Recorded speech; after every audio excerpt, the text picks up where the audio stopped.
Boas pessoal, bem-vindos ao 17º episódio do Triple Duplo Podcast. Vamos falar hoje um bocadinho do que se está a passar nos playoffs esta semana. Como de costume, temos aqui os soldados habituais da NBA Fãs Portugal. Sou eu, Cláudio Landim. Vou-me apresentar primeiro, peço desculpa. Temos também a dupla do NBA Fórum Portugal, o Pedro Bartolo e o Flávio. Tudo bem, pessoal? Tudo em ordem, malta? Tudo bem.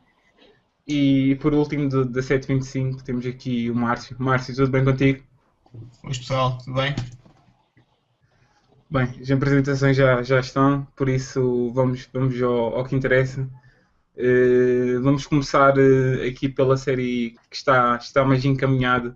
Os Spurs e os Blazers que depois de uma mini surpresa, uma mini upset, que não era surpresa, não foi surpresa para muita gente, mas um lower seed ganharam um quarto contra um quinto, ou um terceiro contra um sexto, nós sabemos que era possível, mas depois chegaram aqui e apanharam um Spurs que parece que não há maneira de os parar.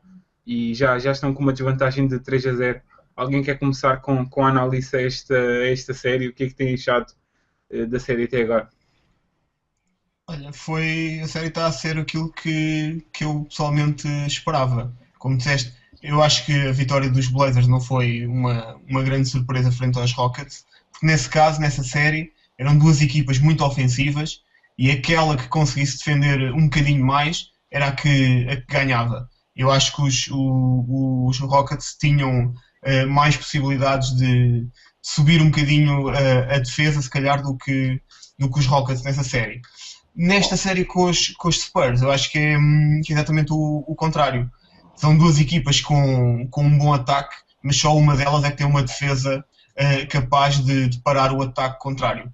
Enquanto os Spurs têm um bom ataque e uma defesa capaz de limitar o ataque dos Blazers, os Blazers têm apenas um bom ataque e a defesa dos Blazers não tinha armas e está a mostrar que não tem armas para parar o ataque dos Spurs. Por isso a minha previsão original era uma série relativamente fácil para os Spurs. Eu tinha 4-1 para os Spurs e se calhar nem vai ser preciso tanto. Se calhar hoje terminam com um 4-0. E vão numas mini-férias, como foram hoje na primeira. E tiram umas mini-férias, porque eu acho que os Spurs, eu já previa que eles iam ter uma série mais fácil do que tiveram com os Mavs.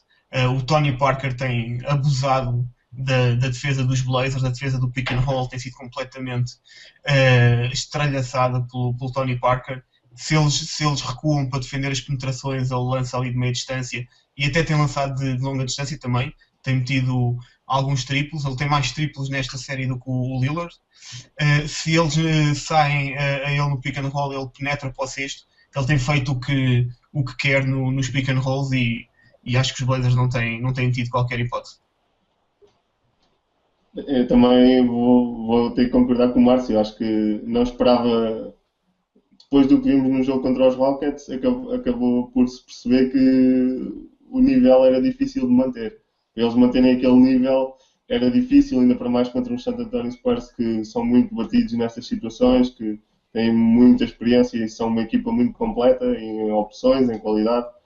Acho que a equipa de Portland acabou por ceder e acho que também o 4-0 será iminente e acho que não haverá muito mais.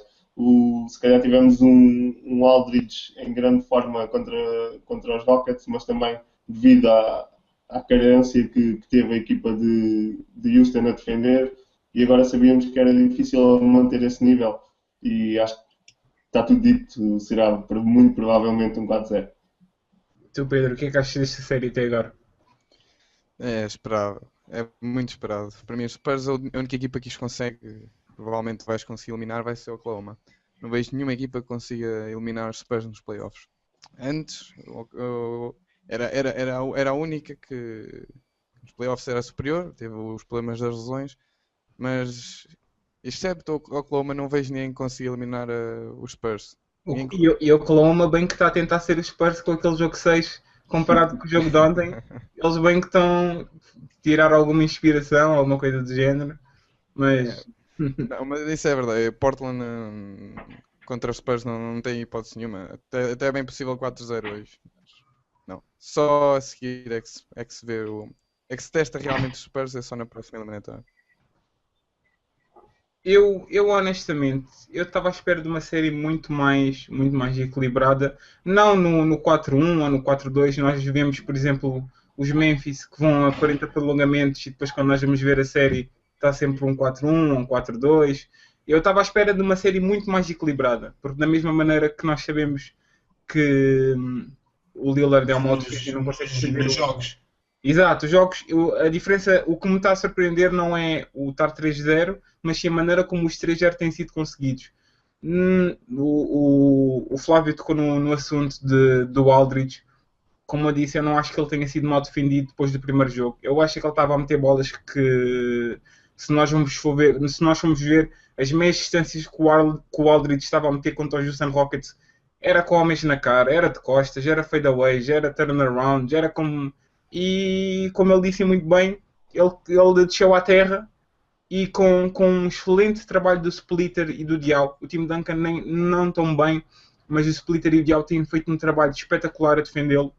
Não o deixam subir para a meia distância, ou seja, dão-lhe mesmo preferência. Por exemplo, se para o mais casual, se nós dermos espaço, como normalmente os jogadores dão ao Zibo ou ao Griffin, para tentar com que eles façam a meia distância, estão a fazer exatamente o oposto. Com mal o Aldridge recebe a bola, ficam logo embaixo dele e obrigam-no, não que ele lance, mas que assim que ele tenha que meter a bola no chão ou que ele tenha que fazer algum post move que o tire fora da sua zona de conforto. Não que ele não seja bom, mas ele era o líder da meia distância durante a época regular por algum motivo e tiraram esse fator de jogo. Como o Márcio também disse, Tony Parker, nos últimos nós falamos dos LeBrons e essas coisas, é claramente o melhor penetrador e o melhor jogador a acabar em baixo do cesto, porque não é só fundanços, é layups, é floaters, é meias distância, ele dá 3 nós cegos é um jogador espetacular e melhorou bastante o tiro ainda como o Márcio disse há bocado, vimos coisas que não vimos no Tony Parker. Antigamente o Tony Parker agarrava a bola a 3 e tentava ir lá para baixo na mesma. Agora o Tony Parker já se dá o trabalho de vir driblar cá para fora, parar na linha 3 pontos e lançar, porque ele está com uma confiança que não o vimos em épocas passadas. E perdoem-me o Chris Paul que também está a fazer uma série muito boa e que ontem mostrou o que anda a fazer, mas o Tony Parker continua a mostrar que é um dos jogadores mais underrated da NBA e que se não é o melhor base da NBA, não é por uns palitos. Por isso esta série vamos ver na próxima ronda. Também concordo com o Pedro e acho que o Oklahoma é um matchup terrível para os Spurs, porque eles desligam, já vimos os Spurs a cilindrar 2 jogos de Oklahoma e depois a terem um ataque cardíaco. Vamos ver se confirma e se os Spurs têm a sorte dos Clippers fazerem uma maldade ao Oklahoma e terem um matchup mais favorável, na minha opinião. A seguir, querem acrescentar alguma coisa? Podemos passar para a próxima série. O silêncio. Força. Vamos em frente. Esta série acho que está tão. Acho que é como a série está resolvida. Está resolvido, o assunto também está resolvido. Ninguém quer falar do Twitter mas de qualquer maneira vamos então passar à frente. Pacers e Washington. Márcio, como vamos por ti? Porque eu e tu discordámos na antevisão disto em relação ao matchup. Está 3-1, nós temos acompanhado os jogos. O que é que achas desta série? Ou o que é que achas que a história desta série tem-nos contado?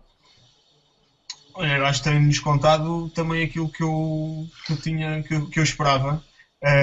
Eu tinha dito que esperava uma série mais fácil para os Pacers do que a que tinham tido com com os Atlanta. Eles com os Atlanta tinham um matchup muito desfavorável. A equipa de Atlanta com 5 às vezes jogadores abertos obrigava os Pacers a jogar fora do seu estilo habitual e estavam completamente fora, era um peixe fora d'água os Pacers a jogar contra os Hawks. O Hibbert não tinha nenhum jogador para defender, era obrigado a vir à linha de 3 pontos defender, onde ele é completamente, onde não tem qualquer utilidade, ele aí fica completamente em desvantagem. Contra esta equipa do Washington acontece o contrário, é uma equipa que encaixa perfeitamente na equipa de Indiana. Indiana pode regressar ao seu estilo habitual, com 2 jogadores interiores. Os Washington ontem tentaram contrariar isso e jogar apenas com um jogador interior. Jogaram durante muito tempo, o Gortat ficou muito tempo no banco, jogaram muito tempo com o Nené e com o Gooden e com o Harrington a 4 aberto, para tentar contrariar isso, e conseguiram criar dificuldades aos Pacers quando fizeram isso, porque quando jogam com 2 jogadores interiores, com o Gortat e com o Nené, os Pacers são completamente no seu elemento. O Hibbert regressa ao terreno familiar, a jogar ali perto do cesto, a proteger o cesto, e os Pacers com essa equipa dos Wizards estão completamente em casa, e está-se a ver, eles estão a... Já durante a temporada regular, a equipa de Washington sempre teve dificuldades com os Indiana. Eles tiveram este jogo 3 em que marcaram 62 pontos apenas, tiveram aquele recorde negativo de pontos, mas já tinham tido 2 jogos na temporada regular em que tinham marcado, num marcaram 67 e no outro 73, salvo erro. Portanto, tiveram 2 jogos com muito poucos pontos contra os Pacers. Eles sempre tiveram dificuldades contra esta equipa, e acho que a série também está mais ou menos resolvida. Com mais ou menos dificuldade, podem conseguir se calhar sacar mais um jogo, mas acho que vai fechar. Os Pacers estão com um pé já na final de conferência e não vão perder esta série. Ontem, só para terminar, ontem foi um jogo louco, porque tivemos os Wizards a ganhar vantagem. Quando os Wizards ganharam os 19 pontos de vantagem, foi com o Andre Miller, o Drew Gooden e o Al Harrington a liderar a equipa e a liderar a carga. Por isso estávamos em 2005. E depois foi o Al e o Bill a perder a vantagem, e depois o Stevenson também quis fazer um favor e mandou a bola outra vez para o outro lado, e depois o Ariza faz um turnover. Foi um jogo... Ninguém queria ganhar. Não, e depois o Will falhou os lances livres e não lhes deu uma última oportunidade. Não, e depois houve uma coisa esquisita no final do jogo que eu não, sinceramente não percebi e achei inexplicável, que foi quando os Pacers repuseram a bola na última posse de bola. Não fizeram, eles deixaram o tempo. Eles não queriam ganhar, eles não queriam ganhar. As hipóteses que eles tinham de ganhar eram mínimas, porque eles não tinham desconto de tempo. Mesmo a única possibilidade era se o Paul George falhasse os 2 lances livres, que eles estavam à frente por 3. Se o Paul George falhasse o segundo lance livre, não havia reposição de bola, a bola estava em jogo e provavelmente ia passar o tempo, faltava 1.7, 1 segundo, 0,7, portanto provavelmente ia acabar o tempo sem eles conseguirem fazer um lançamento. Mas pelo menos tentavam, quer dizer, era fazer falta e esperar por um milagre, não tinham nada a perder. Portanto, fiquei surpreendido quando vi eles a não fazerem falta e deixarem o tempo passar, e eu pensei, então, mas eles não vão dar tipo tudo, não vão jogar até ao limite, vão deixar o tempo acabar. Na minha opinião, vocês estão a ver quando vocês estão a jogar com o vosso irmão mais novo à bola e estão a ganhar 5-0 e dizem assim, pronto, eu vou deixar marcar 4 golos e depois nos últimos 20 mil vamos ver quem é que ganha de nós dois. Eu acho que para mim foi a aposta que eles fizeram, que foi, vamos deixar-vos recuperar e a partir daí vamos ver quem é que ganha. E os Wizards e os Pacers. Os fãs dos Washington Wizards, não conheço nenhum, mas deve haver por aí, perderam em 3 jogos perdidos, 2 jogos atiraram mesmo, não tirando o mérito aos Pacers, mas foram... Não vais retirar o mérito ao Hibbert, não?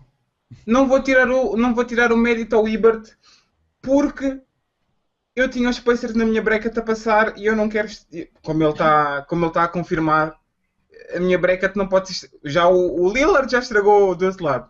Por isso, por exemplo, deste lado, enquanto este lado aqui tiver como deve ser, os Pacers e o Hibbert que esteja a jogar bem, porque assim favorece.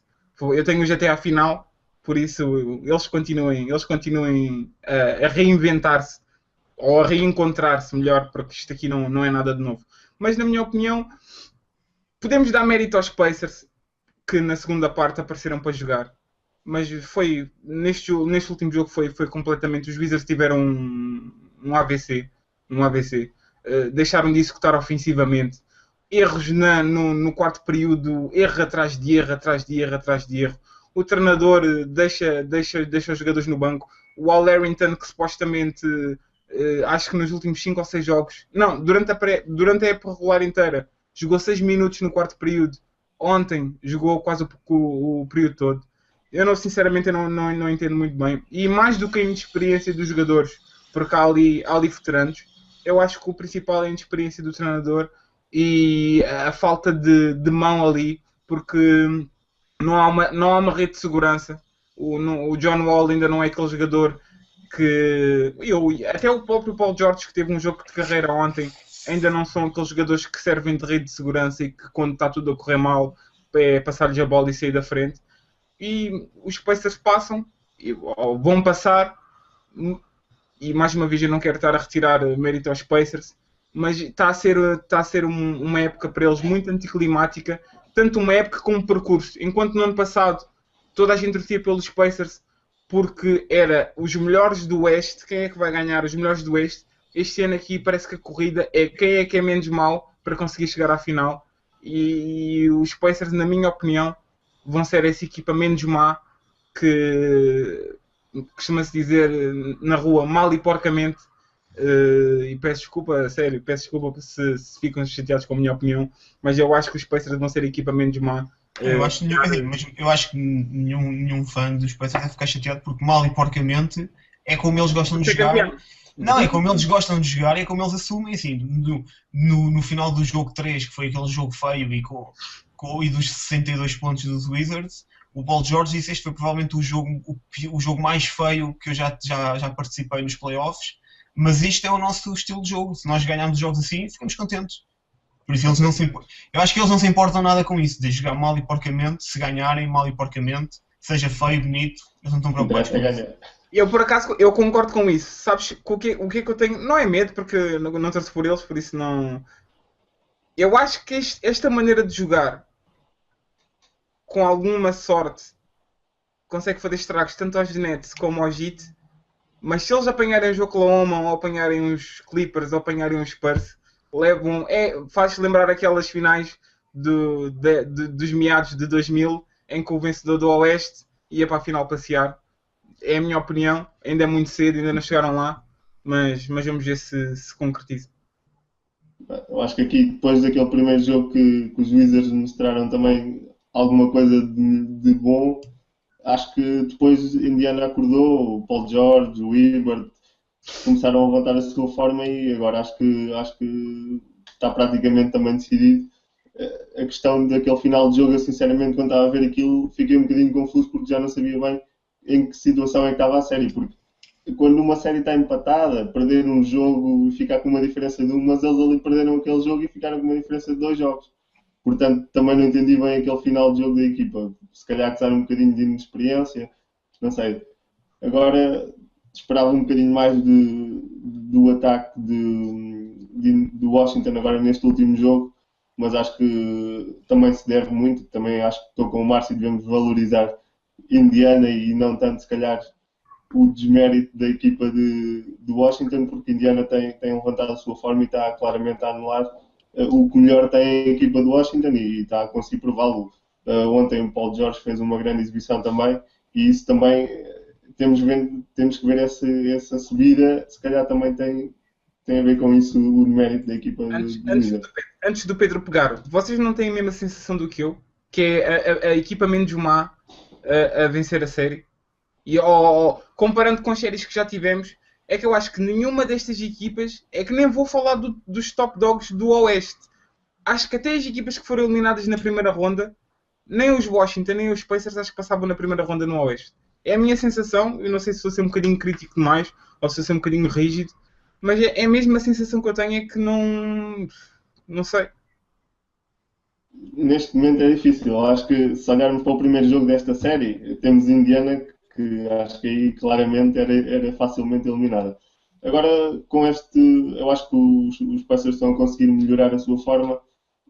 Não digo que se calhar seria fácil, acredito que é aquilo que nós falámos, eles têm um estilo de jogo um bocadinho confuso e trapalhão, se calhar aí é isso que nós acabamos por os classificar como menos maus, mas acho que não, sim, comparando com as duas conferências acaba por ser o menos mau, mas acho que os Pacers nesta série têm conseguido as duas faces, a face má, que foi o primeiro jogo e agora estão claramente a levantar. Pedro, achas que com o Roy Hibbert a fazer 13 em 10, o que é que foi no penúltimo jogo, e o Paul George a fazer 39 pontos, tem alguma coisa a ver com isto? Claro que tem, mas achas que é a mesma equipa que já subiu para um nível diferente, foi essas, não vou dizer anómalas, mas essas exibições extraordinárias dos dois que têm catapultado os Pacers para este momento e para onde é que estão? Não, vocês já disseram o principal, eu só gostava de acrescentar uma coisa, que eu acho que esta eliminatória com o Washington vai ser a eliminatória que vai trazer o equilíbrio psicológico neles. Porque aquilo da Atlanta foi um bocado confuso e eles estavam-se a perder. Esta série, caso eles passem, e tenho quase certeza que passem, vai-lhes dar uma bagagem para defrontarem entre os Nets e o Heat. Acho que esta eliminatória vai tornar-nos mais fortes, não a nível de Paul George fazer uns 7 triplos, uns 12, uns 20, o que for, mas mais psicológico, dar-lhes mais confiança e acreditarem mais neles. Eu acho que é o que lhes pode trazer, porque neste momento o que interessa está na cabeça, é estar forte mental e com vontade de ganhar, que hoje pode ser o MVP, mas amanhã podes acabar com 0 pontos.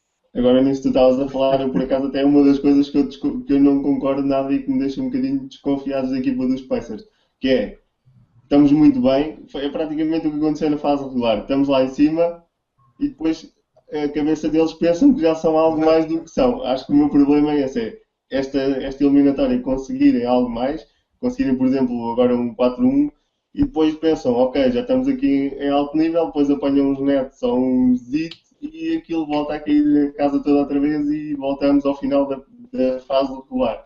É isso que eu estou um bocadinho desconfiado o Márcio está com cara desconfiado porque ele sabe. Não, porque eu acho que eles já apanharam, eu acho que eles já aprenderam essa lição. Eu acho que de facto isso pode ter acontecido na temporada regular. Aquilo eles podem ter se desleixado um bocado porque estavam em primeiro e porque estavam numa posição onde nunca tinham estado, eles eram sempre os underdogs e de repente eles é que eram os líderes e deslumbraram se calhar um bocadinho com isso e relaxaram e saíram um bocadinho da identidade deles, mas eu acho que eles aprenderam essa lição, apanharam o susto na primeira ronda, passaram, eles nesta série estão a mostrar que aprenderam essa lição e que voltaram à identidade deles e na ronda seguinte, provavelmente contra os Heat, já lá iremos a essa ronda, mas eu acho que é contra os Heat. Contra os Heat eles não vão entrar como favoritos, eles vão voltar àquilo que eram, que é os Heat, que são o alvo a bater e eles são os underdogs, portanto eles vão estar na posição em que estavam no ano passado de terem que tentar derrubar os Heat, portanto eu acho que aí eles vão estar completamente na sua identidade, portanto acho que essa parte de deslumbramento, essa lição eles já aprenderam e não vai ser um problema na série seguinte. Eu acho que este 3-1 é o 3-1 mais mentiroso que temos até agora nos playoffs. Porque em 3 jogos eles só te fizeram um jogo bem conseguido em termos de equipa. Tiveram uma vitória em que meteram os Wizards de gatas e depois nos outros 4 jogos, na minha opinião, não tiveram basquete suficiente. Não praticaram um basquete aos espaços, não praticaram um basquete que me diz que os Pacers de antigamente tinham voltado. Mas como nós sabemos que eles têm um pacto com o diabo quanto ao Heat, transformam-se todos, por isso eles que estejam descansados, desde que não sejam os Nets a passar, já sabemos o que é que vai ser na próxima ronda. Alguém quer acrescentar mais alguma coisa? Eu queria só acrescentar duas coisas. A primeira era em relação estavas a falar em relação ao Harrington, que tinha 6 minutos no quarto período em toda a temporada e agora jogou ele e o Drew Gooden.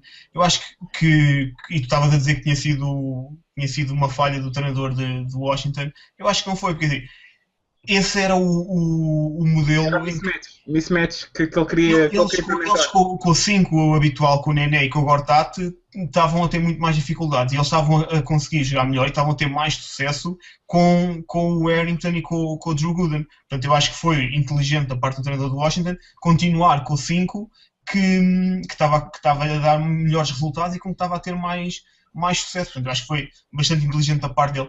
E muitas vezes criticam-se os treinadores da NBA por serem demasiado rígidos e demasiado presos ao plano, já levarem o plano pré-programado e tipo, ok, no final Do terceiro período, os faças suplentes trocas, fazem o final do terceiro período, o Tira o início do Glenn Payton. quarto, depois regressam os titulares. E ele baralhou o plano e ficou em campo com os jogadores que estavam a jogar melhor e que estavam a ter mais sucesso. Portanto, eu acho que ele aí fez muito bem. Só que sem querer voltar à mesma tecla, eu acho que o mérito foi dos Pacers que fecharam na defesa. O Hibbert voltou a ser o protetor do cesto habitual. Fechou o Wall, não tem tido uma entrada, um caminho livre para o cesto.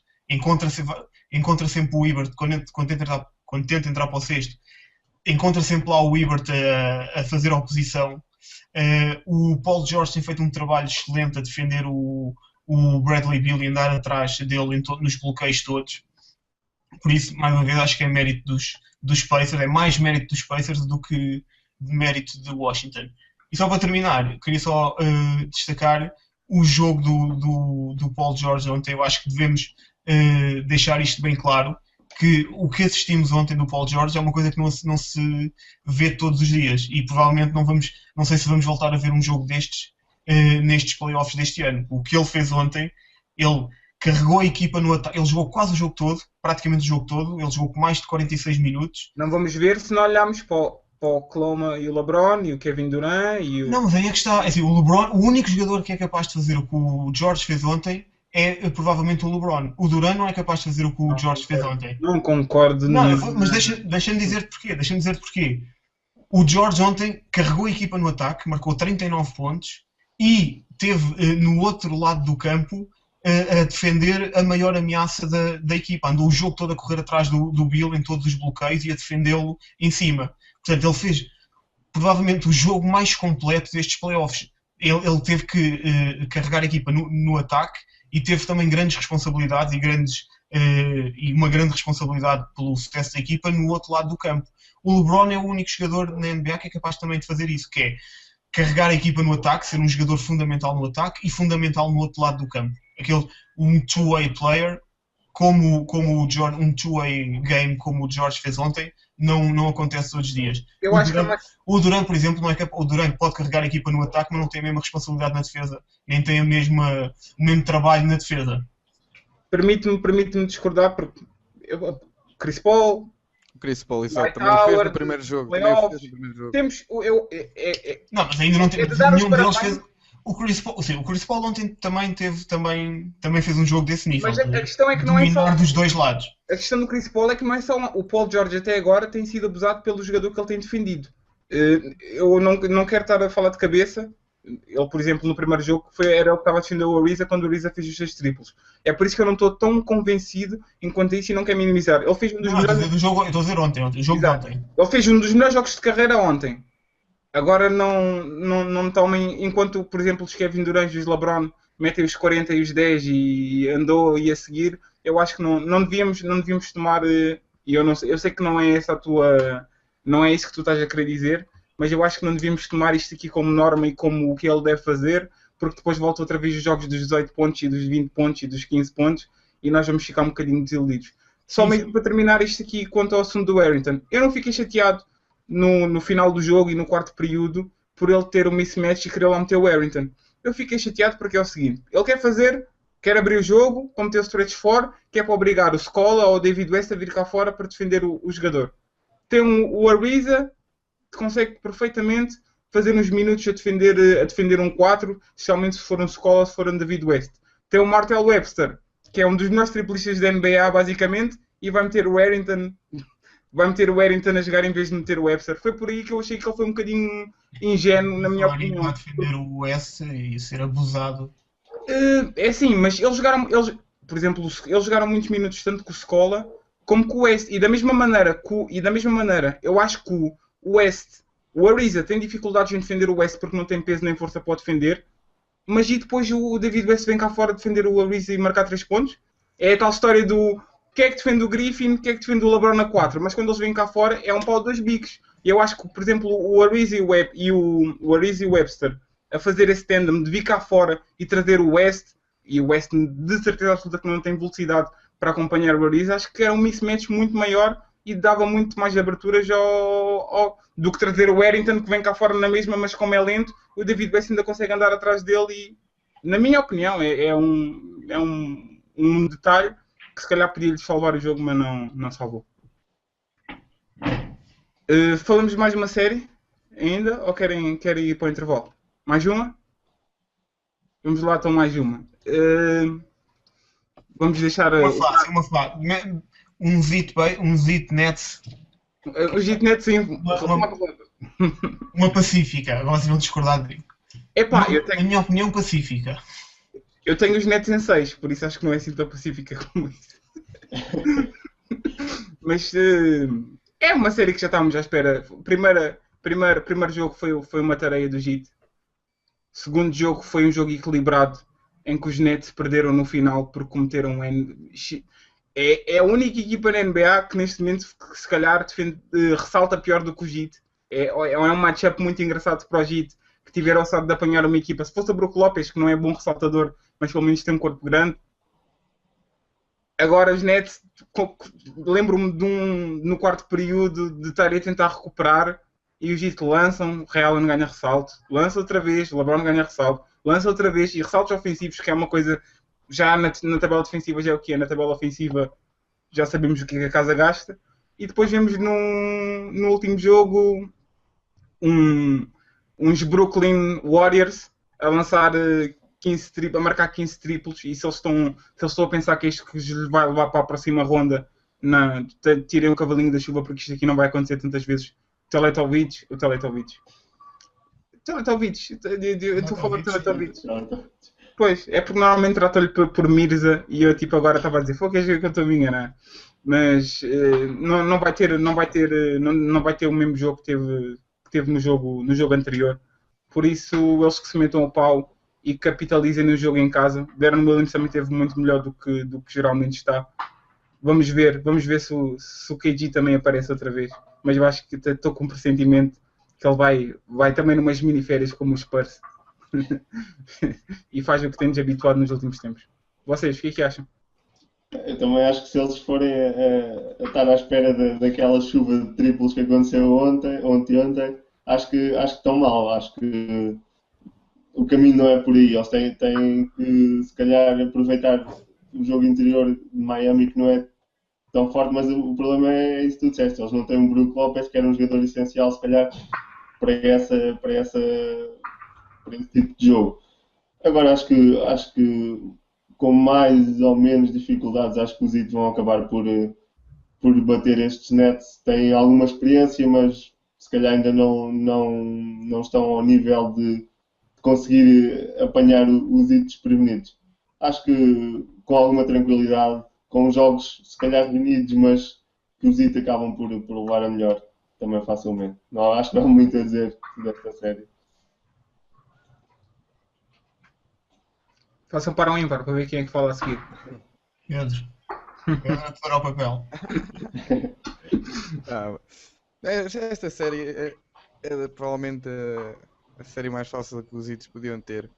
Não por ser contra os Nets, mas por ser uma equipa que está a ser construída, está a ser aos poucos, treinador novo, jovem. O que está a fazer um bom trabalho, não se podia pedir number one seed para o Jason Kidd lá no primeiro ano. Os Nets agora têm que continuar a trabalhar. Fizeram um jogo com aqueles triplos que aí é tudo, tiveram a sorte como podia ter sido para o Heat, mas não lhes chega a isso. Há que trabalhar ainda mais e querer sempre mais, e o Jay-Z sabe bem como é que consegue essas coisas.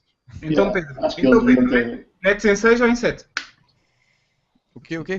Os Nets em 6 ou em 7, então? Os Nets? Então, Nets em 5. vais-me deixar só... Os Nets em 5, mas para ir para casa. Vão-me deixar sozinho aqui? Então pronto. Completamente. Não se esqueçam.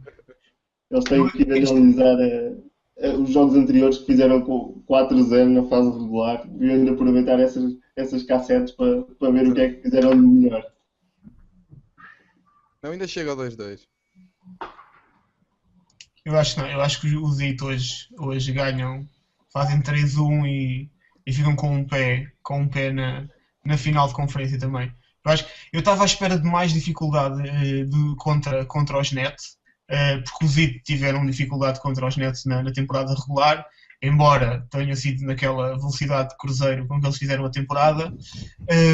Mesmo assim, sabendo que eles iam meter uma mudança abaixo nos playoffs, aquele jogo veterano e manhoso e esperto dos Nets, eu pensei que lhes pudesse causar alguma dificuldade, porque eles iam abrandar o jogo sempre que pudessem, mas de facto os Heat acho que não meteram uma mudança abaixo, acho que meteram 2 nos primeiros 2 jogos e correram com os Nets do pavilhão.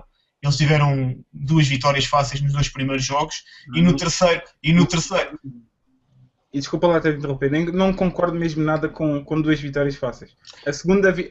A primeira vitória foi A primeira foi fácil, a segunda menos, mas também sem saíram de lá dificuldades. com a sensação de dever cumprido. Agora, Tareia, eu acho que em Tareia estão igual. Não foi tarefa, nada disso.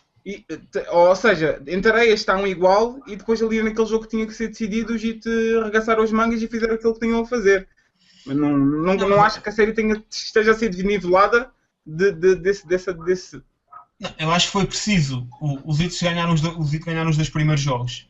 Depois no terceiro relaxaram um bocadinho e foi preciso os Heat relaxarem um bocadinho e os Nets fazerem um recorde de triplos para ganharem.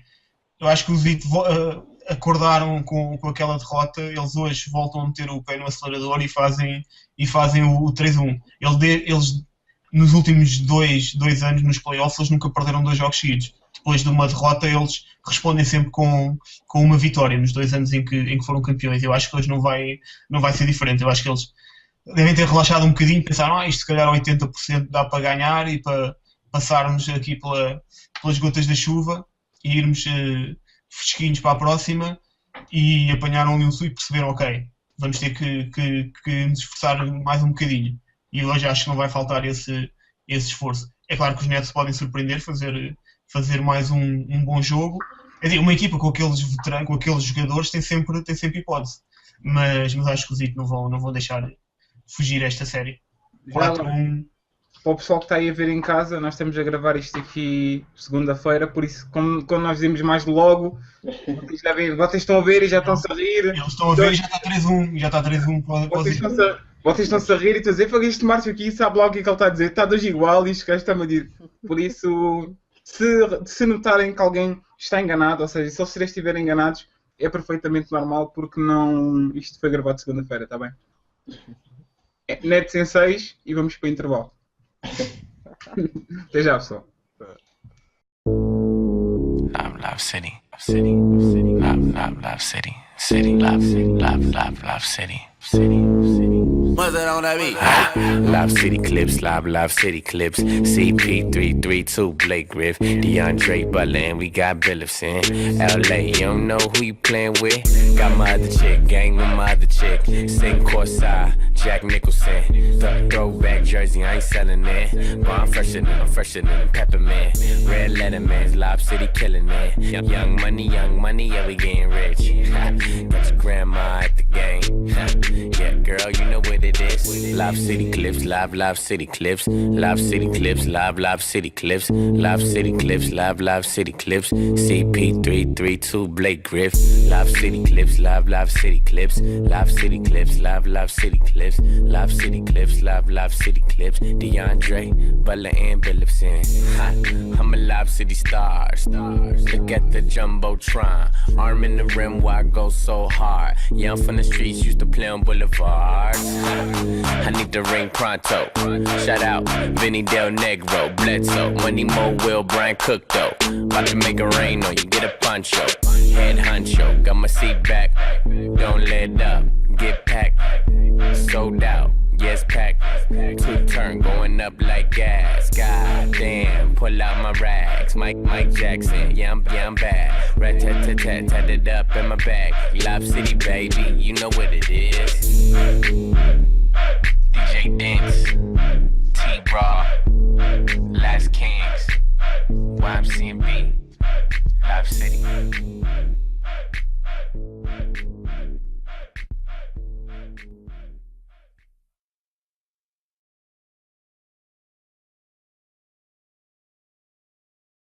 Bem-vindos à segunda parte do Triplo Duplo. Vamos acabar aqui a nossa...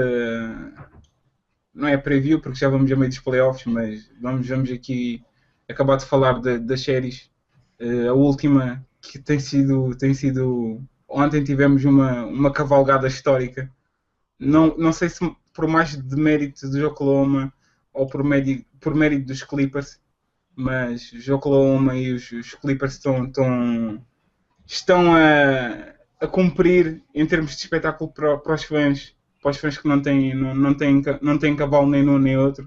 O que é que vocês acham desta série até agora e o que é que vocês acham que vai acontecer daqui para a frente? Ninguém quer começar? Não, olha, eu acho que os Clippers vão ter que fazer o que... Ontem foi uma defesa um bocado desesperada, foi assim já em desespero, mas é aquilo que eles têm que fazer para ganhar esta série, é defender naquele nível.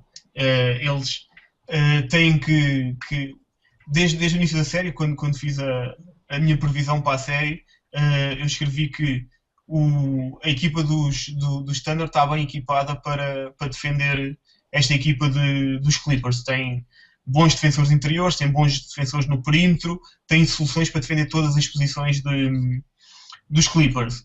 Já aos Clippers falta-lhes um especialista defensivo para defender o Durant, falta-lhes um Tony Allen, o Dudley não tem qualquer hipótese, o Matt Barnes consegue defender mais um bocado, mas também... É um pino. Mas também é um mismatch grande, portanto falta-lhes ali um Tony Allen para parar o Durant. E o que eles vão ter que fazer, mas eles conseguem sobreviver a grandes jogos do Durant. Até conseguem sobreviver a grandes jogos do Durant e do Westbrook ao mesmo tempo.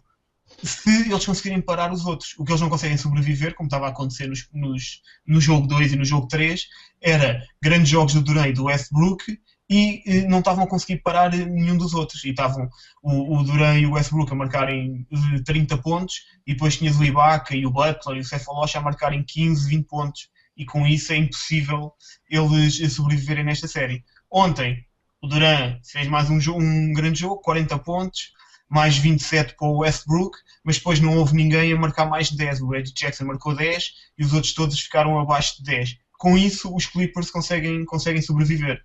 Por isso, eu acho que é esse esforço defensivo, esforços defensivos como o de ontem, de tirar a bola das mãos do Durant, tentar limitar o Durant e tentar parar os outros, meter a bola nos outros e parar os outros, que os Clippers, acho que são esforços desses que os Clippers vão precisar para...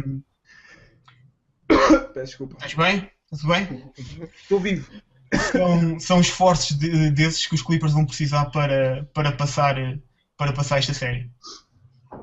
Eu acho que o Márcio disseste tudo. Eles têm ali alguma falha que é defender o Durant e então eles acabaram por largar os outros e cair em cima dos outros que eles conseguiram defender e que tinham armas para os defender. Acho que ontem foi um jogo épico, acho que foi uma coisa, aquela remontada quase, mas acho que sim, acho que eu, na minha previsão inicial da bracket, tenho os Clippers como finalistas, ainda continuo a acreditar. Agora vamos ver se é suficiente as armas que eles têm. Com o Westbrook e o Kevin Durant, com o ritmo daqueles, acho que é fácil manter. Agora vão precisar de mais ajuda e essa ajuda tem que vir das segundas linhas que baixaram um bocadinho agora neste último jogo. Acho que... Oklahoma em 6 também, como o Márcio. Márcio, era em 6, não era o teu? Oklahoma em 6. Yeah. E tu? O meu era 4-3 para os Clippers. Oklahoma em Clippers em 7. Yeah. À negra. Desculpem lá, eu tenho os Oklahoma em 6 porque eu acho que os Clippers vão precisar de precisavam de grandes jogos defensivos, como o de ontem, como o quarto período de ontem, para conseguir ganhar os Oklahoma. Eu acho que não acredito que a defesa dos Clippers consiga fazer isso Todos os jogos. todos os jogos, exatamente. E tu, Pedro, o que é que achas desta série e o que é que achas que vai acontecer? Vocês disseram quase tudo, mas há que dar crédito ao Doc Rivers, que para mim também é dos muitos que consegue derrotar o ataque de Oklahoma. Não conseguem defender o Durant, não, isso é o complicado, mas se deixarem o Durant marcar e defenderem os outros todos, tenho a certeza que perdem. Porque é um jogo de equipa e a bola pode ir para o Durant 20 vezes e ele pode tirar 20 vezes e meter 10, mas se os outros ninguém conseguir meter, é certo que ganha aos Clippers. Eu gostava de dar uma nota também ao Dan Collinson e ao Chris Paul neste último jogo, que fizeram uns últimos minutos espetaculares. Aqui foi uma vontade fantástica e o Collinson entrou e acho que foi em 2 minutos, pensou, 2 minutos, 3 minutos, fez os 10 pontos decisivos. No quarto período estava uma besta. Diz. No quarto período estava uma besta. Entrou e era. Parecia que era Estava numa missão. contra-relógio ou uma coisa do género, que era bola de lado, turnover, corrida 2 pontos. Bola de lado, turnover, corrida 2 pontos. Eu acho que se eles fizerem um jogo destes mais uma vez, passam eles. Basta fazer mais uma vez. Eu neste jogo, olhando para o jogo, é Scott Skiles. E eu continuo com o Scott Skiles, é o Scott Brooks, e eu continuo com o Scott Skiles. São as duas boas pessoas, aposto. Mas o Scott Brooks eu acho que deve ser o treinador mais sortudo da NBA. Desde os ajustes, ele não andou a levar anos na cabeça com os ajustes do Perkins, que não fazia ajustes, e perdia por 20 ou ganhava por 20, e era sempre a mesma equipa. Via-se que era mais o talento individual do que a sua mestria em campo.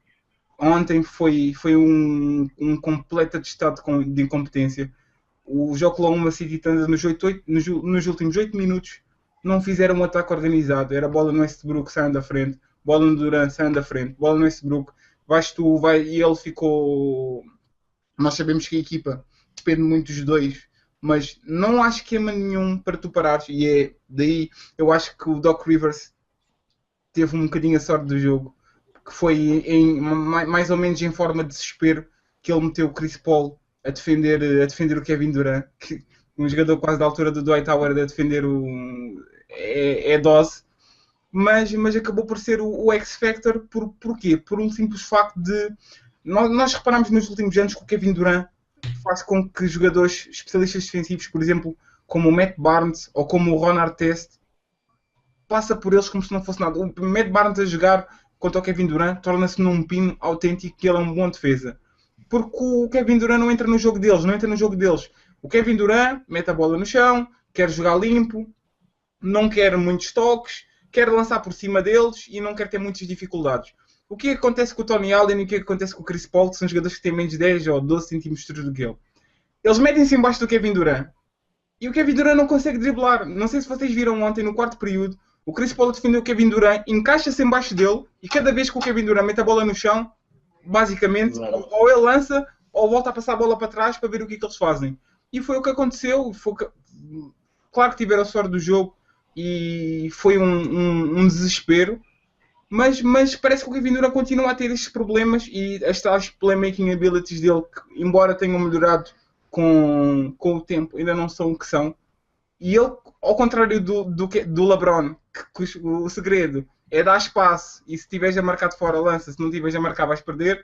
O Kevin Durant é exatamente ao contrário. Ele tem bastantes problemas quando os jogadores metem-se embaixo dele e não lhe deixam meter a bola no chão. E ontem vimos que ele marcou 40 pontos, mas os 40 pontos no quarto período, os 40 pontos, fez um grande jogo na mesma, mas no quarto período foram turnovers atrás de turnovers, não conseguiu cumprir quando a equipa precisava dele. E o X-Factor que eu acho que vai haver no próximo jogo é o Blake Griffin a defender o Kevin Durant. Não sei se vocês repararam, no primeiro e no segundo período o Doc Rivers meteu-o a defender e o Kevin Durant teve... Já vimos que o LeBron também... Não saiu mal em alguns bocados. Exato, o Doc Rivers a experimentar, quando foi os 2 jogos com o Heat, o Doc Rivers a experimentar a meter o Griffin neles para ver o que é que ele conseguia fazer. Eu tinha os números por aí, acho que não me vou enganar. No primeiro e no segundo período, acho que no segundo período, sim, foi no segundo período, o Kevin Durant lançou 1-5 com o Griffin em cima dele, e o Griffin, embora seja muito mais pesado do que ele, conseguiu acompanhar sem problemas nenhums. Não sei bem se ele é um melhor atleta do que a gente, atleta não em termos só de explosividade, mas em termos de velocidade. Não sei se ele tem predisposição e consegue ter caixa para acompanhar o Durant, mas por acaso fiquei bastante surpreso. Um jogador que no ano passado era apontado como um jogador que não consegue defender praticamente, ou que é um passador defensivo, este tentar a fazer o que anda a fazer. Por isso não se admirem no próximo jogo se o virem a defender o Durant mais uma vez. Se ganha um ou se ganha outro, na minha opinião só depende do Westbrook e da maluquice dele, se é o Evil Westbrook que aparece ou o Westbrook maluco. O Westbrook maluco no bom sentido, porque também na minha bracket, olha, passo os Clippers e é para não me estragarem mais nada. Deixa-me só acrescentar. Estavas a falar das dificuldades do Durant meter o drible com jogadores mais pequenos, como o Tony Allen e o Chris Paul. Eu acho que aí o mérito é do Doc Rivers, porque esse foi exatamente o objetivo do Doc Rivers. Ele meteu o Chris Paul já em desespero de causa, experimentou. O Doc Rivers ontem experimentou tudo e fez o que um treinador deve fazer, que é fazer ajustes durante o jogo, ler o jogo, perceber o que está a acontecer e tentar coisas para contrariar. E ele no final do jogo disse exatamente isso, que o Durant estava a castigá-los a partir do drible e estava a conseguir marcar pontos em penetrações e a partir de posições em que metia o drible, e ele meteu o Chris Paul a defendê-lo exatamente para lhe retirar o drible. E depois a grande responsabilidade, como tu também estavas a falar, eu acho que o grande derrotado foi depois o Scott Brooks, porque o Doc Rivers fez esse ajuste defensivo, teve sucesso, e depois o Scott Brooks não fez ajuste nenhum a essa defesa dos Clippers.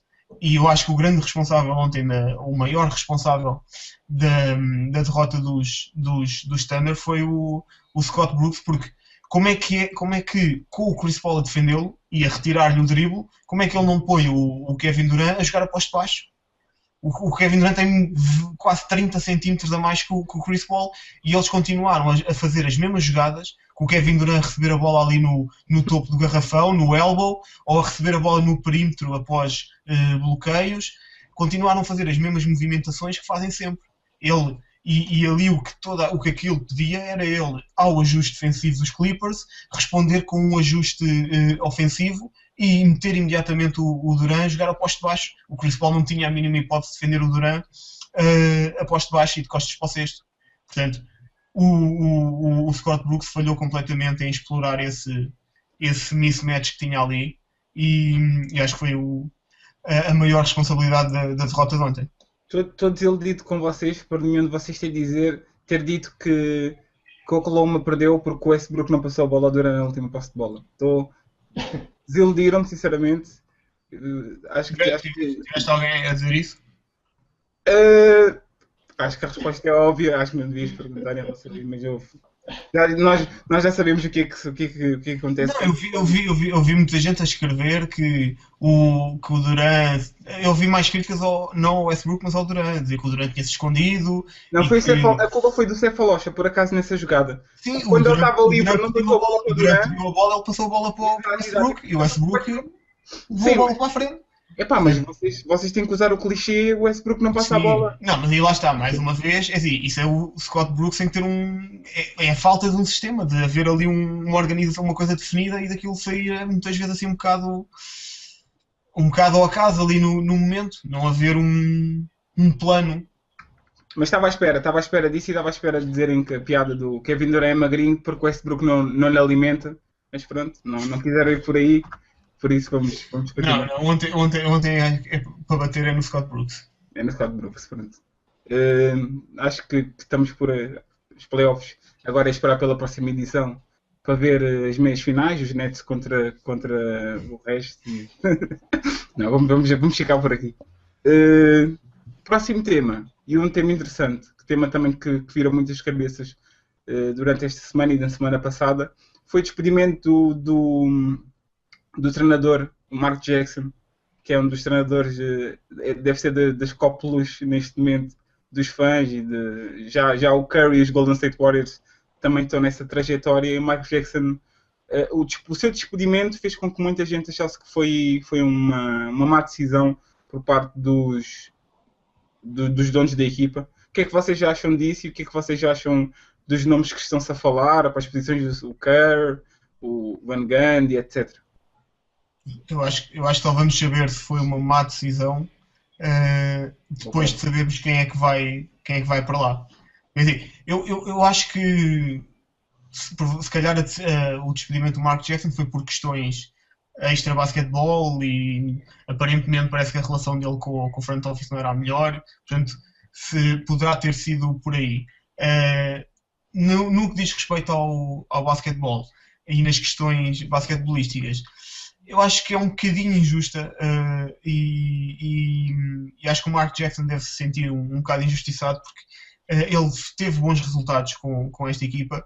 É verdade que perdeu o ano passado na segunda ronda e este ano ficou pela primeira, quando tinham expectativas de mais este ano. Mas a verdade é que ele não teve em nenhum das duas épocas a equipa toda nos playoffs. Ele chegou aos playoffs. O ano passado teve o David Lee lesionou-se na primeira ronda e teve a segunda ronda sem o David Lee. Quer dizer, o David Lee não voltou, mas andava ali a 30%, ali meio ao pechinho. E este ano perdeu o Bogut, fez os playoffs todos sem o Bogut, que era o melhor defensor, que era ali a âncora daquela defesa. Portanto, acusá-lo de não ter conseguido levar a equipa tão longe como se esperava é um bocadinho injusto, porque ele tem sempre essa defesa de dizer, não tinha, tive sempre ali lesões e faltavam ali jogadores, nunca vamos saber o que é que ele teria sido capaz de fazer com a equipa toda. Vai ficar sempre essa dúvida e ele vai poder sempre dizer isso, dizer, olha, se eu tivesse o Bogut e se tivesse o David Lee e o Jeremy O'Neal, se tivesse toda a gente disponível, nunca se sabe até onde é que poderíamos ir. Por isso, fica essa dúvida. Se agora foi uma boa decisão, depende, se eles arranjarem um treinador melhor, provavelmente vamos olhar para trás e achar que foi uma boa decisão. Mas vai depender de quem eles meterem lá. Não tens nenhum cavalo também para essa corrida de treinador? Olha, eu gostava... Treinador que achas que encaixava melhor ali? Olha, há um treinador que eu acho que merecia outra hipótese na NBA, que eu acho que quando ele foi despedido também foi injusto, que é o Lionel Hollins. Estava a fazer um excelente trabalho nos Grizzlies. Esse foi um despedimento bastante injusto, na minha opinião. Por isso gostava de o ver a ter uma oportunidade, a pegar numa equipa a ter uma equipa com armas ofensivas que ele nunca teve, com tantas armas ofensivas. Ele nunca teve tantas armas ofensivas nos Grizzlies, e ver se conseguia também pegar nesse grupo e torná-lo uma boa defesa, que era o forte da equipa de Memphis. Portanto, o Lionel Hollins era um treinador que eu tinha curiosidade de ver nesta equipa. Não o Steve Kerr, que eu não percebo o hype todo à volta do Steve Kerr. O Steve Kerr nunca treinou em nenhum escalão, nem amador, nem... Queres mais uma analogia? Queres mais uma analogia? Eu vou dar mais uma... Estás a ver quando os putos têm um brinquedo e ninguém toca no brinquedo e ninguém quer brincar? E a partir do momento que o vizinho chega, dá-me o meu brinquedo, toda a gente vai correr atrás dele, não, é meu. Exatamente a mesma história. De repente toda a gente parece que todas as equipas estão interessadas no Steve Kerr e ele não mostrou nada.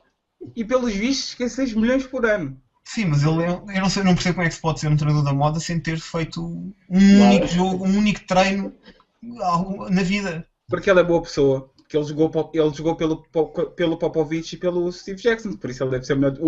Phil Jackson. Por isso ele deve ser o melhor dos dois mundos. Ele vai fazer o triângulo. Até pode ser. Ele até pode vir a ser um grande treinador, mas neste momento é apenas um projeto e uma aposta. Não é nenhuma certeza, nem nenhuma garantia.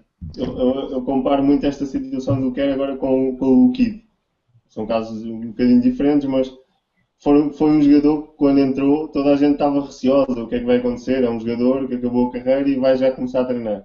Este já acabou a carreira um bocadinho mais, mas está na mesma situação. Não tem qualquer base, não tem qualquer...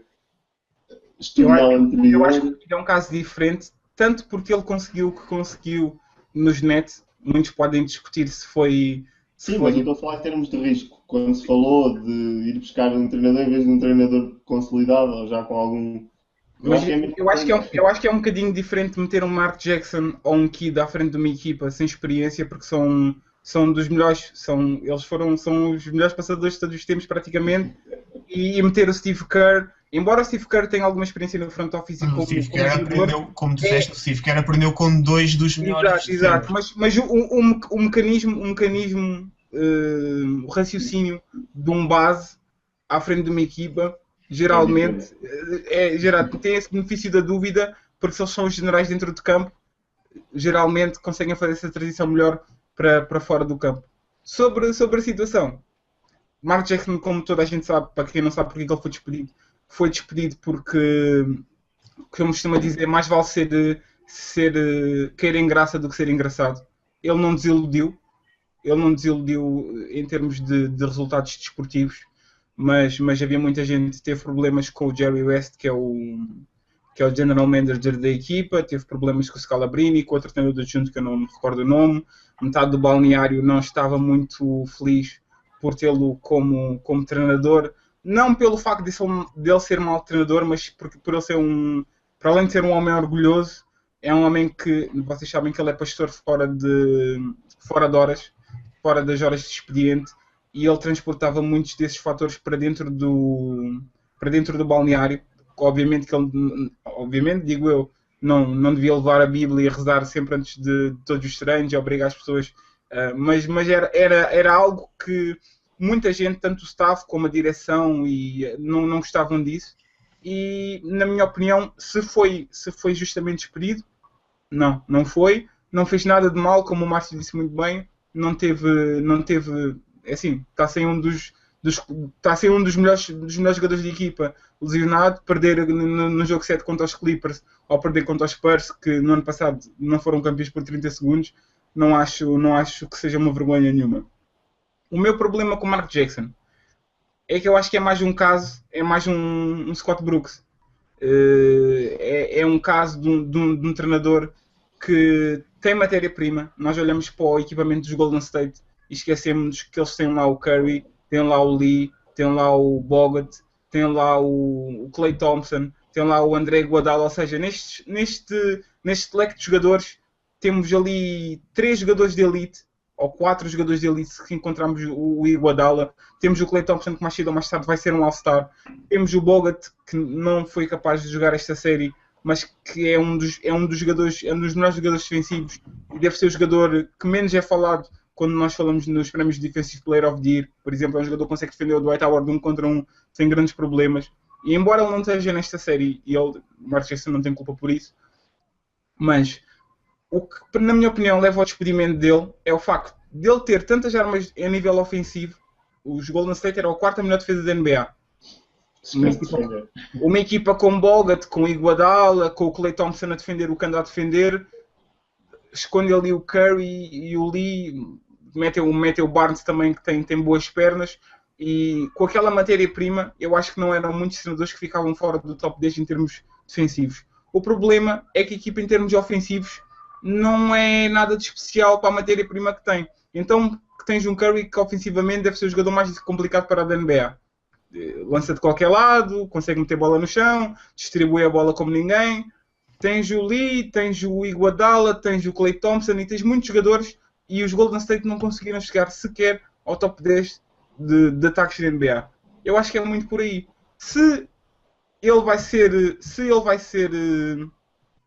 foi despedido para meter lá o Kerr, como o Márcio disse, eu acho que é tipo uma estupidez de todo o tamanho. Se for para meter um Stan Van Gundy, que é o que é falado, que vai ter uma entrevista amanhã, que é o principal alvo deles. Se for para meter um Van Gundy, se for para meter até um D'Antoni, porque a defesa não vai piorar, porque ele tem lá matéria-prima, e o ataque ele consegue fazer o que ele quiser com o ataque. E eu sei que o Márcio está-se a rir porque ele não... Se calhar é a minha insistência no Mike D'Antoni, mas eu por acaso acho que esta é a equipa perfeita para ele fazer. É a equipa perfeita, e quem diz D'Antoni diz Jorge Karl.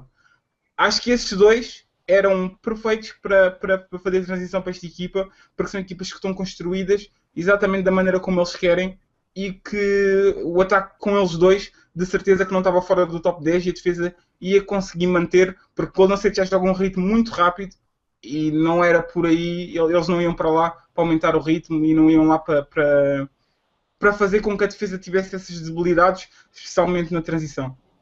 Se é isso que vai acontecer ou não, não sei. Se for o Kerr, não, é sério, não faz sentido nenhum. Eu acho que podia ser engraçado do António. Eu acho que é um desafio um bocadinho semelhante e ao contrário do Hollins. O Hollins era o desafio de ia ter as armas ofensivas que nunca teve. Ia conseguir disfarçar, exato. E o D'Antoni ia ter armas defensivas que nunca teve também, provavelmente, nas equipas que treinou até hoje. Portanto, poderia ser interessante ver o que é que ele fazia com essa equipa. E tu, Pedro, achas que foi uma boa decisão ou nem por isso? Desde as fontes que dizem que foi uma decisão interna, acho que aí não... Nós não devemos de ser comentários. Não foi a nível técnico, não foi das decisões que ele teve, foi uma decisão interior. Mas quanto ao treinador que ele é, ele teve azar nos últimos playoffs, mas sempre deixou o Golden State a jogar bem. Sempre foi uma equipa que jogou bem, não jogou muito bem, mas sempre jogou bem. Eu acho que os donos do Golden State querem tentar o Mark Jackson. Viram que foi bom, mas têm mais ambição, querem mais. Querem chegar a finais de conferência, querem ser exemplos como os Clippers, como o Oklahoma, que são equipas que cresceram. Acho o Steve Kerr também não o trato como vocês tratam, como se fosse também o pior do mundo. Não, o Steve Kerr já também tem muito mais experiência que alguns treinadores que estão aqui. Não a nível de treino, mas e anos na liga. Mas claro, dos treinadores disponíveis, esse é o mais risco, o maior risco. Mas tanto pode ir para um lado como para o outro. Eu acho que para ele ser a testa de ferro nos Knicks é o treinador perfeito. Porque vai ter lá o Phil Jackson em cima e ele vai-lhe metendo o que ele quer no bolso e vai ajudando. Agora, não acho que é o Jerry West que vai... Embora Jerry West seja o logotipo, não acho que é o Jerry West que vai dizer ao Kerr, olha, agora faz isto e faz o outro. Não entendo. Eu acho que é uma questão de timing e de trajetória das equipas. Quer dizer, o Steve Kerr pode vir a ser o melhor treinador da NBA. E eu acho que, sem saber nada do treinador que ele vai ser, mas olhando só para o passado dele, ele teve, lá está, a experiência com os dois melhores treinadores das últimas décadas, tem muita experiência como jogador em equipas campeãs. Portanto, ele pode ter todas as bases para ser um excelente treinador, mas é um treinador que é rookie. Por exemplo, numa equipa como os Knicks, que vão reconstruir a equipa e ele começar do zero, vão fazer tábua rasa e ele começar esse projeto e fazer essa evolução com a equipa, faz sentido. Numa equipa como os Warriors, que querem render no imediato, que querem um treinador, não têm tempo para um treinador rookie que precise de tempo para aprender, eles precisam de um treinador experiente que entre e meta esta equipa a render a curto prazo. Acho que já não faz tanto sentido. Eu acho que não é se ele vai ser mau ou bom treinador, ele precisa dessa progressão e faz sentido ele entrar numa equipa que faça essa progressão com ele, com quem ele possa fazer essa progressão. Nos Knicks ele poderá fazer essa progressão. Os Warriors acho que precisam de alguém mais para o imediato. Alguém quer acrescentar alguma coisa a este tema ou nem por isso? Nem por isso. Vamos terminar o programa com um velho conhecido, Paul Gasol. Paul Gasol que ultimamente tem dado muito ativo e tem feito muitas entrevistas, descontando já os Lakers, porque o Paul Gasol ainda é um jogador que vai comandar bons 10, 12, 13 milhões por ano. Não é um jogador, não vai ser um jogador barato. Nós olhamos para ele como a sombra do que ele alguma vez já foi, mas não nos esquecemos que ele é um jogador que facilmente traz 18 ou 17, 10 e é a presença ofensiva que muitas equipas precisam e não têm neste momento. Como destino já se falou Ele disse que queria jogar nos Spurs, nos Bulls e nos, se não me engano, peço desculpa por vir aqui ver a minha cábula, mas ele falou dos Bulls, dos Spurs e, se não me engano, falou também dos Clippers, embora tenha dito que acha que é muito difícil. O que é que vocês acham? Onde é que acham que o Pau Gasol vai calhar? Ou qual é que é o destino que vocês acham que seria o ideal para o Pau Gasol nesta altura? E os Memphis, peço desculpa, era os Memphis e o irmão. Era isso. Onde é que vocês acham que ele vai cair e onde é que acham que os seus talentos seriam bem-vindos? Bem-vindos acabam por ser em todo lado, não é? Menos nos Lakers. Menos nos Lakers. Acho que todas as equipas queriam ter um jogador dessa qualidade. Ter um Pau Gasol é diferente de termos, se calhar, é diferente. Acho que se calhar até o Marc Gasol tê-lo, mas acho que em Memphis é um bocadinho mais complicado porque iria ter que mexer, se calhar, com outras posições da equipa, com outras peças. Será que Randolph é free agent no fim do ano? Sim, exato, era mesmo daí a minha dúvida. Se ele passar para free agent, fica ali uma vaga aberta, mas não sei se será o tipo de jogo dos dois no mesmo quadro, o Marco e o Pau, não sei se será o ideal. Se calhar nos Bulls seria diferente, ao que tudo indica, o Boozer irá sair também, ficará ali uma vaga também que pode dar alguma oportunidade ao Pau Gasol de entrar numa equipa que também pode dar, mas eu acho que os Bulls terão se calhar outros alvos. Não sei, se calhar falando do Carmelo, etc. Também não sabendo bem a situação dele. Pedro, o que é que achas? Qual é que é o destino ideal para o Pau Gasol ou onde é que achas que ele vai cair? Eu agora comecei assim a sonhar por algo e eu até imaginava nos Bulls. Mas acho que o Boozer agora vai sair e já teve o papel dele importante em Chicago. Só que eu acho que o Pau Gasol era uma boa aposta para o Chicago Bulls. Imaginando o Rose saudável, o Noah em forma. Márcio, onde é que o queres ver? Não era mal pensado. Não era mal pensado. No Chuba? Onde é que o queres ver? Onde é que o queres ver e onde é que achas que ele vai cair? Sim, onde vai cair, não sei, Não não sabe. faço ideia, mas acho que sim, nos Bulls seria um bom encaixe. Ali no lugar do Boozer, eles usarem a amnistia no Boozer, e acho que ele iria encaixar e ia ser um upgrade nessa posição. Iam ter depois continuar a ter o problema de eles provavelmente querem promover o Gibson a power forward titular e provavelmente querem reforçar-se noutras posições. Eles estão mais à procura de um extremo e de um small forward do que de um power forward, porque para esse o Gibson deverá ser o sucessor do Boozer. Uma equipa que o Gasol encaixaria bem era a equipa que estávamos a falar há bocado, que era os Warriors. Penso que seria também um bom encaixe. Eles vão ter ali o Bogut também é free agent, portanto eles vão ter que ter ali umas decisões, provavelmente eles devem querer renovar com ele. Depois não lhes sobra muito, se renovarem com o Bogut, não lhes sobra muito espaço salarial. E o Gasol para ir para lá teria que aceitar um ordenado baixo, ali uma mid-level, ali uns 5, 6 milhões, ali um salário daqueles de meio, um salário médio. Não sei se ele está disposto a isso, se vai ter ofertas melhores, mas seria acho que era uma opção intrigante, acho que seria podia ser um encaixe interessante. Juntar David Lee, Pau Gasol e Não. Bogut. Não, era para o lugar, aí ficaria o Lee seria dispensável. Embora é um contrato muito difícil de trocar, eles conseguirem trocar os 15 milhões do David Lee na próxima temporada seria uma tarefa muito complicada.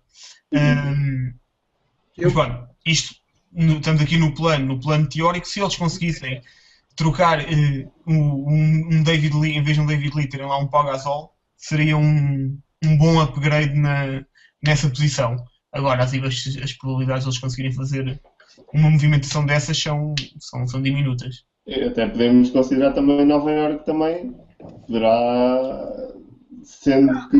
Com o Amari ali no meio, Tyson Chandler também em princípio... A questão é essa, eles não se vão conseguir livrar daqueles contratos todos, que eles têm ali contratos muito... Os New York Knicks são de mãos e pés atados, mesmo que o Carmelo saia, ficam ainda com um salário...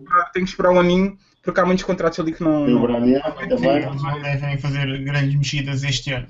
Especialmente eu acho que se querem é mandar tudo abaixo e a partir de 2016 começar de novo. E o Pau Gasol oferecer um contrato agora de 3 ou 4 anos ao Pau Gasol no valor do que ele vai render dos 13, 12, 10, acho que seria um bocadinho arriscado, desde que eles já aprenderam com o Stoudemire. Por acaso eu discordo contigo em relação aos Golden State. Acho que os Golden State jogam no seu pior, não é porque o David Lee é um mau jogador, mas quando tem os dois bigs, porque não deixam de ter espaço. David Lee é um jogador que chupa muita bola, é um jogador que precisa dos toques lá em baixo e é uma liability defensivamente. O Pau Gasol basicamente vai trazer a mesma coisa. Eu sei que tu queres fazer isso, que é para emparelhá-lo com o Bogut e para ser uma espécie de upgrade ao que o David Lee já faz. Mas eu neste momento não sei muito bem se ele será um upgrade em relação a isso. Eu gosto de ver eles quando eles jogam small ball e quando metem o Barnes a 4 com o Bogut ou uma coisa qualquer do género. Sendo nos Memphis, resultava com certeza, porque se o Zibo e o Marc Gasol conseguem coexistir, o Pau Gasol com certeza que vai fazer o mesmo, porque se o jogo é exatamente o mesmo dos dois, a única diferença é que o Pau Gasol tem um saca-rolhas chamado assistências, ele é um post playmaker, é um jogador que ali do post-out consegue ordenar a casa. Os sítios que eu acho que eles encaixariam melhor, mas que eu tenho algum medo, medo tenho no segundo capítulo, na segunda equipa que eu vou dizer, mas os Bulls é o sítio mais seguro. Os Bulls podiam lhe oferecer um contrato na casa dos 10 milhões. O Flávio falou, o Márcio falou da opinião da promoção do Gibson a titular, mas o Pau Gasol jogando 30 minutos e com a capacidade que o Pau Gasol tem de jogar a 5, é muito fácil ele jogar a titular. O Noah, quando ia descansar, ele passar para 5, como passava nos Lakers com o Lamar Odom, por exemplo, passar para 5, entrava o Gibson e dava pelo menos para fazer 30 minutos os 3 e fazer uma rotação. Estavam com uma rotação entre os 3. Sim, não, seria uma rotação muito boa. Ficavam ali com um jogo interior muito bom. E depois, o Pau Gasol ia trazer uma ameaça ofensiva que o Boozer já não é há anos. O Pau Gasol ia trazer uma referência ofensiva que os Bulls não têm, e fora o Rose, que era o único, nem o Noah joga lá dentro. O Noah ia camuflar as deficiências defensivas do Pau Gasol, especialmente longe do cesto. Ter dois jogadores ou ter dois bigs que passam da maneira como o Pau Gasol e da maneira como o Noah passam, ia tornar o ataque dos Bulls uma coisa completamente diferente, porque ia começar a haver mais oportunidades e é um pouco um no-brainer. Se ele por acaso não tiver outras propostas e eles não conseguirem apanhar o Carmelo, eu acho que é uma oportunidade que os Bulls não devem perder. O que eu ainda não quero que o Pau Gasol jogue, ponto final, são os Spurs. E é só por um aspecto. Os Spurs passam a bola, como nós sabemos, e a execução ofensiva deles já é o que é. Já é o que é. Agora imaginem se sai dali um splitter e se metem um Pau Gasol ali e não o splitter que foi MVP aqui na Europa, mas o que o Pau Gasol traz a nível ofensivo numa equipa como os Spurs, ou seja, podem descansar bem o Duncan, os post-touches lá dentro podem ser todos dele, pode começar a fazer uma espécie de Noah 2.0, como andou a fazer nos Bulls na última época, e ser ele o jogador, ele e o Ginobili serem os jogadores que a partir do banco vêm e conseguem ser eles a organizar o jogo e a ser as referências ofensivas da equipa. Eu acho que os Spurs seria uma equipa terrível, mas uma equipa muito terrível mesmo, se ele por acaso lembrar. Seria assustador, hein? Para os adversários verem o melhor passador entre os jogadores interiores a jogar na equipa que melhor passa a bola na NBA era uma perspectiva assustadora para muitas equipas. E o mais engraçado é que ele viria do banco, porque nós já sabemos que são tantas opções. É um bocadinho, na minha opinião, é o único sítio que eu não quero que ele vá, porque eu estou a pensar que os Lakers daqui a 1 ou 2 anos já estão em condições de lutar por títulos e eu não quero que os Spurs. Acho que o Paul Gasol ali ia tanto rejuvenescer a carreira, como ia dar um novo fogo ao Popovich e ao Tim Duncan, que se fala tanto que estão a pensar em arrumar as botas nos próximos anos. Acho que seria romper com a rotina e transformar aquilo não vou dizer numa dinastia. Mais um aninho. Exato, dá mais um boost de mais um aninho ou 2, para além daquilo que eles estão a pensar fazer. Eles tinham que fazer alguma ginástica para não, eles têm, se não me engano, eles têm 10 milhões. É porque... E aí que está, aí é que é engraçado, é que não há os Kobes e há os Duncans e os Ginobiles e os Tony Parkers que recebem os 12 milhões, os 13 milhões e os 12 milhões. E eles para o ano, se não me engano, têm espaço pelo menos para lhe oferecer um contrato de 9, 10 milhões sem mover nenhuma peça. Eles para o ano têm 53 milhões. E o cap space para o ano vai passar para os 105. Sim, eles vão ter espaço e mesmo que, lá está, se ele também aceitar ali, ele pode trocar o não querer receber o máximo de dinheiro, ficar numa equipa melhor, em vez de procurar o máximo que conseguir no mercado. Acho mas que as projeções para o ano do Cap Space estão aí nos 65 milhões, por isso mesmo que ele aceite um ordenado grande ou elevado, não para ele, mas 10 milhões, dá perfeitamente para encaixar ali e para ele fazer o que tem a fazer. É possível. Vamos embora? Vamos ver mais jogos ou nem por isso? Vamos ver o que é que dá a jornada de hoje. Então, pessoal, uma noite de loucos. Despeçam-se. Nets em 6. Amanhã o pessoal vai estar a ver isto 3-1 para o Zito e vai estar tudo a ver estas coisas. E vão dizer, pá, o Landinho é um gênio do basquete. Eu não sei onde é que ele tira estas coisas, estes apontamentos, é sério. Deve ter um informer lá dentro. Pessoal, ordem-se bem, é? Tchau. Vamos.